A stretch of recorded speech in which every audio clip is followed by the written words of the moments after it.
افسر سلطانہ کے افسانے۔ سب سے پہلے تو معذرت چاہوں گی کہ بہت عرصے بعد آپ سے ملاقات ہو رہی ہے۔ میری اپنی کچھ ذاتی مصروفیات ایسی ہو گئی تھیں کہ جس کے باعث میں ریکارڈنگس نہیں کر سکی۔ ارادہ تھا کہ جتنا جلدی ہو سکے افسر سلطانہ کے بہت سارے افسانے جو ہیں میں وہ آپ کو پڑھ کر سنا سکوں، اور آپ لوگوں کی پذیرائی نے بہت حوصلہ افزائی بھی کی، لیکن بس کچھ مصروفیات ایسی ہو گئی تھیں کہ میں نہیں کر پائی۔ انشاءاللہ میری کوشش ہوگی کہ میں زیادہ سے زیادہ افسانے جو ہیں ان کو میں اپنی آواز دے سکوں اور آپ کی نظر کر سکوں۔ اس مرتبہ جو میں افسانہ لے کر آئی ہوں وہ ایک چھوٹا ان کا ناولٹ ہے جس کا نام ہے خزاں کے بعد۔ تو بہت زبردست سا ہے، ہمیشہ کی طرح وہ لکھتی ہی بہت اچھا ہے۔ تو چلیں اس کو شروع کرتے ہیں۔ بسم اللہ الرحمن الرحیم۔ صرف انجینئر مسز بختاور جو چند سالوں پہلے بختو آپا کہلاتی تھیں، 2-3 پہلو ایک ساتھ بدل گئیں، اور گھر تمسکرانہ انداز میں بہو کو دیکھ کر ہمیں چڑھاتے ہوئے بولی، شاہ فیصل کالونی میں نہ بھائی، نہ رشتہ پسند نہ جگہ، کسی کو بتاتے بھی شرم آئے گی، کیا کہیں گے سب، ایک پوتی اور شاہ فیصل کالونی میں بیاہ دی۔ انہوں نے پیر پھیلاتے ہوئے ایک اور حکامت آمیز نظر اپنی بہو پر، جو ان کی نظر میں احمد تھی، ڈال کر آنکھیں موند لیں۔ اماں، الفت جہاں منمنائی، ڈبل اسٹوری گھر ہے، لوگ شریف دیکھے بھالے، جہیز تک نہیں مانگ رہے۔ آخری جملہ ادا کرتے ان کی آواز پر تدریج کم ہو گئی۔ ارے تو مانگے نا جہیز، باپ 7 سال سے دبئی میں کام کر رہا ہے، ایسا جہیز دیں گے کہ دنیا دیکھے اور جل مرے۔ انہیں جھٹکے سے تکیا پیروں کی طرف اچھالا۔ اماں، وہ عاجزی سے بولیں، جب پاکستان میں ایک رشتہ موجود ہے تو باہر کے رشتے میں کیوں الجھایا جائے؟ گو الفت جہاں اس بات سے بخوبی واقف تھیں کہ ان کی حیثیت ساس کے سامنے جوتی برابر بھی نہیں، لیکن بیٹی کی خاطر وہ ہمت کیے جا رہی تھیں۔ باہر کہاں؟ انہوں نے آنکھیں دکھائیں۔ پاگل بن کی باتیں نہ کیا کرو، وہ سب یہی سیٹل ہونے والے ہیں۔ کلفٹن کا گھر دیکھو گی تو آنکھیں کھلی رہ جائیں گی۔ دوسرا اپارٹمنٹ قریب ہی ہے، تمہاری عنایہ کو وہ وہیں رکھیں گے۔ شادی کے فوراً بعد بہو بیٹے کو الگ کر دیں گے، اب اس کی مرضی گھر میں رہے یا فلیٹ میں، ٹھکانہ کر لے۔ وہ تڑا تڑ تفصیل بتاتی چلی گئی۔ کیوں اماں، ساتھ کیوں نہیں رکھیں گی؟ گو الفت جہاں کا سوال معصومانہ تھا، پر مسز بختاور نے اب کی بار سر پیٹ لیا۔ ان کے ہاں دستور ہے، اور بڑا اچھا دستور ہے۔ ساس بہو کی چپکرش سے بہتر ہے کہ ساس بہو الگ رہیں، عزتیں اسی طرح قائم رہتی ہیں۔ دوسرے جوان اولاد میں ذمہ داری کا احساس پیدا ہوتا ہے۔ مقصد یہ ہے کہ سرپرستی بڑوں کی ہو اور بچے اپنی ذمہ داریاں خود اٹھائیں۔ الفت بی بی، اگر تم ان کا فرنیچر ہی دیکھ لو تو شارجہ دبئی کے سامان بھول جاؤ گی۔ قسمت والی بچیوں کو ایسا گھر نصیب ہوتا ہے، اور تم، انہوں نے دانت پیس لیے، آئی نعمت ٹھکرا رہی ہو۔ اماں، کلفٹن کے گھر سیلن کی وجہ سے کہاں چمکتے دمکتے ہیں؟ فرنیچر کیا ابھی نیا خریدا ہے؟ الفت جہاں نے سنی انسنی کرتے ہوئے سوال داغا۔ بتایا نا، کینیڈا سے ابھی یہاں شفٹ ہوئے ہیں۔ تم کوئی بھی بات دھیان سے نہیں سنتی ہو، میں نے پوری تفصیل بتائی تو تھی۔ الفت جہاں حقیقتاً اس رشتے کے حق میں نہیں تھی، اس لیے انہوں نے اب تک کسی بات پر غور بھی نہیں کیا تھا۔ عجیب لوگ ہیں، الفت سادگی سے مسکرائیں۔ لوگ پاکستان سے بھاگ رہے ہیں، وہ کینیڈا سے یہاں آ گئے۔ مسز بختاور کا دل چاہا اس بے وقوف بہو کو کچا چبا جائیں یا جلتے تیل کی کڑاہی کی نظر کر دیں۔ معاملہ کچھ نازک تھا، اس لیے ضبط کر گئیں۔ وطن سے محبت کرنے والے ایسے ہی ہوتے ہیں بہو، مرنا جینا سب پاکستان کے لیے ہوتا ہے۔ چائے بناؤں اماں؟ الفت جہاں اپنی گھبراہٹ میں موضوع بدلنے کے لیے کہنے لگیں۔ عنایہ نے مزیدار بسکٹ بھی بنائے ہیں۔ چائے بسکٹ میں نہ ٹالو، کل میرے ساتھ چلو، انہوں نے حکم صادر کیا۔ لگتا ہے شاہ فیصل والے دماغ میں بس گئے ہیں۔ یہ بات نہیں اماں، ان سب کو ہم سالوں سے جانتے ہیں، اجنبی لوگوں پر اعتبار کرنے کو دل نہیں چاہتا۔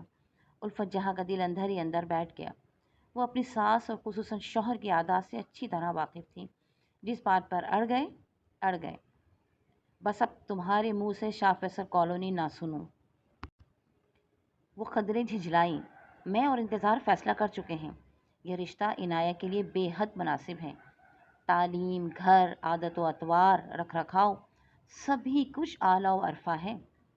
اماں، عامر میں بھی کوئی کمی نہیں، شکل و صورت، تعلیم، 2 سال ہو گئے ملازمت کرتے، اس سال MBA میں ایڈمیشن لیا ہے، ترقی بھی ہوگی۔ وہ اپنی تمام تر ہمتیں سمیٹتے ہوئے بولی۔ 50,000 تنخواہ ہے، وہ پھنکاری۔